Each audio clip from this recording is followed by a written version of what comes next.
Might as well choose me. Otherwise, I might have to tell people you offered to choose my photo for favors or something. Say hello to my little friend. Say goodnight to the bad guy. Care for a midnight swim? No worries. Once you get over yourself, you're gonna make the world bow. As long as you're there with me. Don't look so sad. I'm never leaving you. Photobomb! Photo hog. Everybody at Blackwell is a suspect to you, except for Nathan Prescott. Give me back my keys, bitch. Give me my keys now. Bullshit! Who hasn't? Fuck everybody! Chloe, I am awesome. We are awesome.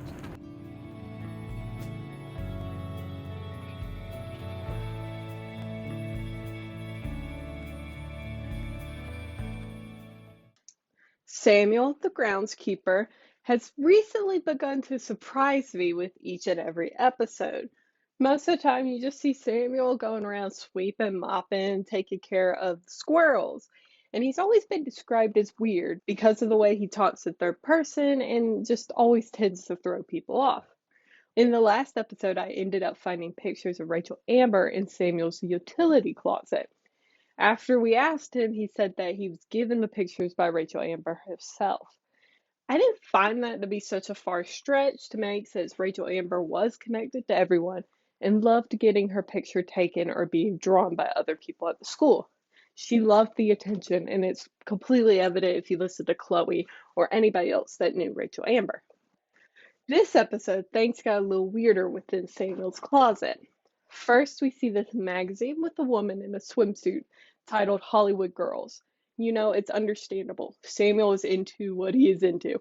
All good. Not complaining about that. But then on the floor, right beside the door, we see a bag labeled girl stuff, and it has a scarf laying on top of it. Of course, I'm naturally curious who the scarf belongs to. Don't see a ton of people wearing scarves.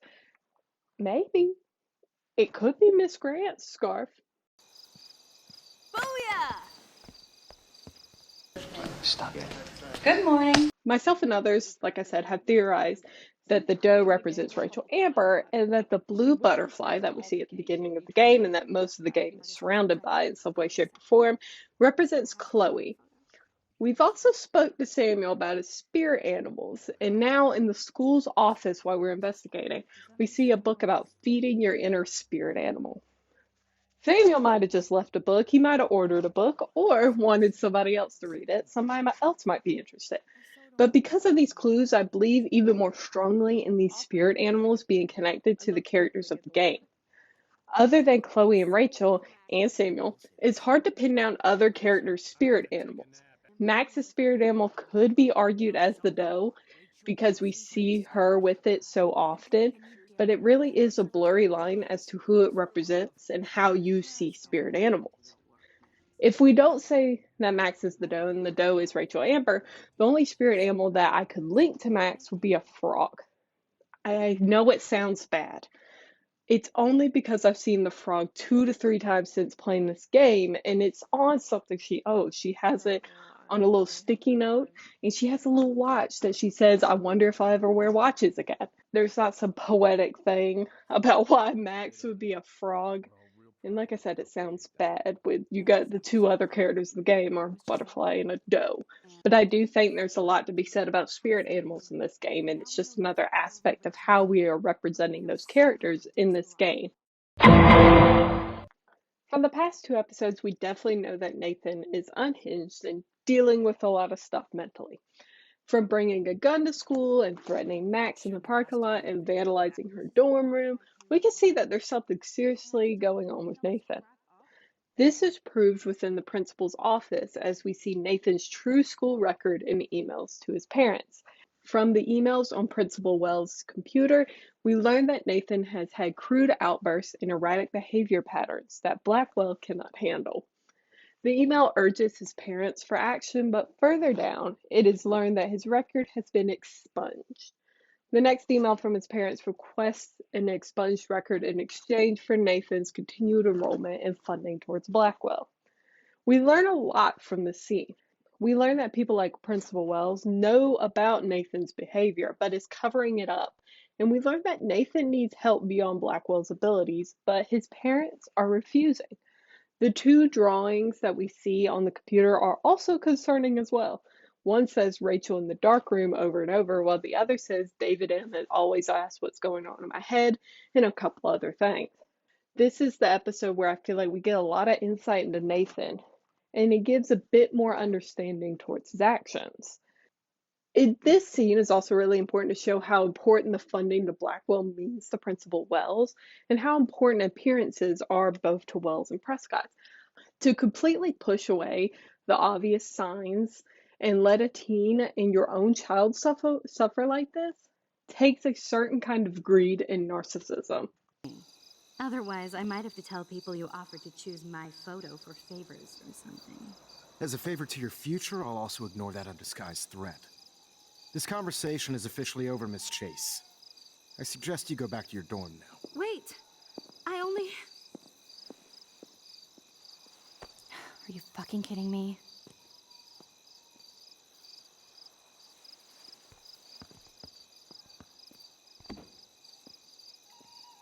So stupid.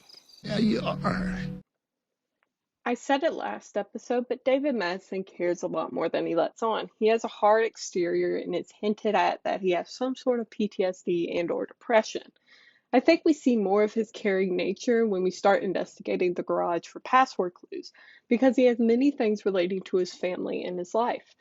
There's a tape from his parents, a card he wrote for Chloe's birthday, the license plate from the wedding of him and Joyce's, a picture of him and Joyce getting married, and the Two Wells Diner receipt from when him and Joyce first met.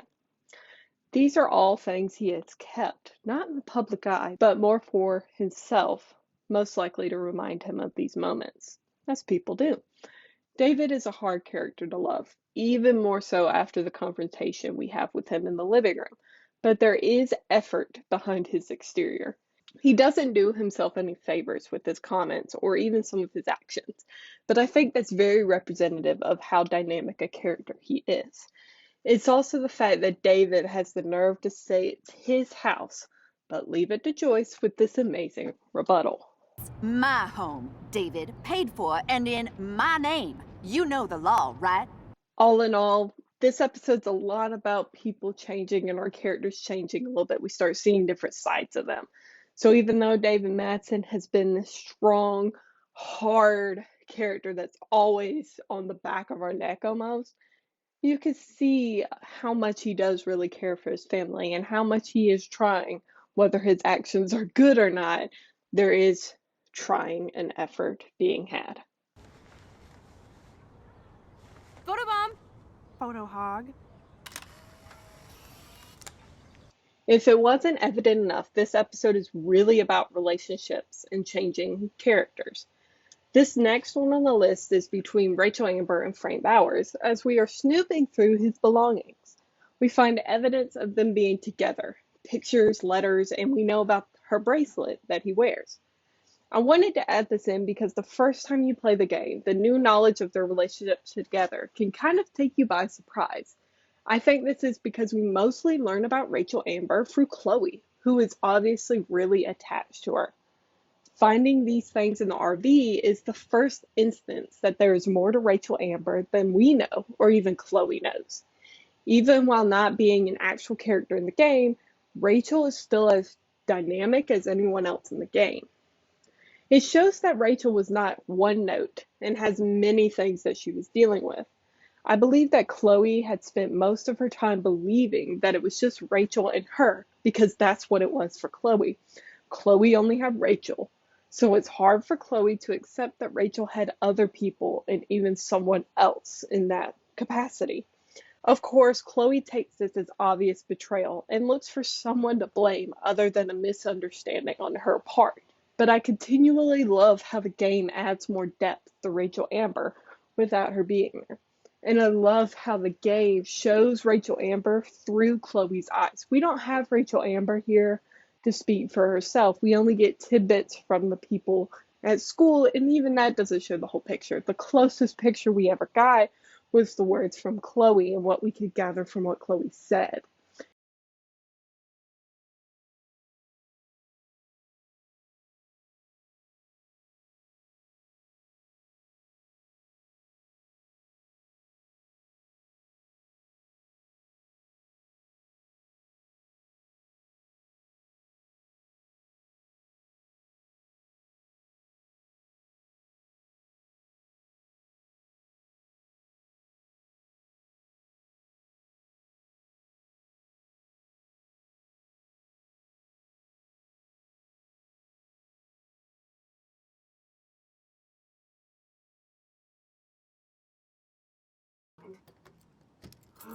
Bullshit. Fuck you, door. As we approach the ending to episode 3, Max discovers a new aspect of her power through this picture of her and Chloe. After focusing on the picture and hearing the voices of her and Chloe in her head, we are taken back to the day when that picture was taken. But Max is still her 18-year-old self in this body, and Chloe's dad, William, is still alive. After being given this new opportunity, Max is insistent on stopping William from finding his car keys and essentially dying that day. This is such a cool scene because we get to see Chloe and Max as their younger selves, but we also get to see William, who has only ever been mentioned in passing. After tossing the car keys, Max ends back up in present day, but things have drastically changed. She's in the Vortex Club. Warren is with Stella. William is alive. And one of the biggest twists in the game, I'm talking, it was monumental way to end the episode. Chloe is paralyzed. A huge twist for me, and it really showed how nature is correcting itself massively from Max's intervention. It's the biggest show of the butterfly effect that we see in the game, proving that Max can change the past and alter the future drastically. These little changes that she's been making can and will have massive effects, such as her stopping William from getting in his car that day. In the past 2 episodes, I've drawn the conclusion of Max getting her power and new abilities of it from the trauma she has seen. I think that this time it comes from her desperate want to help Chloe. She sees the pain and trouble that Chloe is having and has had for the last 5 years and wants to help her. We know that Max also feels guilty for not talking to Chloe in the last 5 years while she was struggling with all this and not helping her through the grieving process. So in part, I feel like Max is trying to atone for that. What I also like about this ending is that Max doesn't question her actions ever to stop William until it's already been done and she sees Chloe afterwards. She doesn't think about how this will change the future other than William being alive and Chloe having her dad. There is not a moment of consideration. I think it's very spontaneous and a naive line of thinking for her that shows her age, life experiences, and perceptions of the world. I love the fact that nature in the universe plays such a significant role in correcting Max's actions and matching the severity of her changes. But surprisingly enough, there are no red binders this time.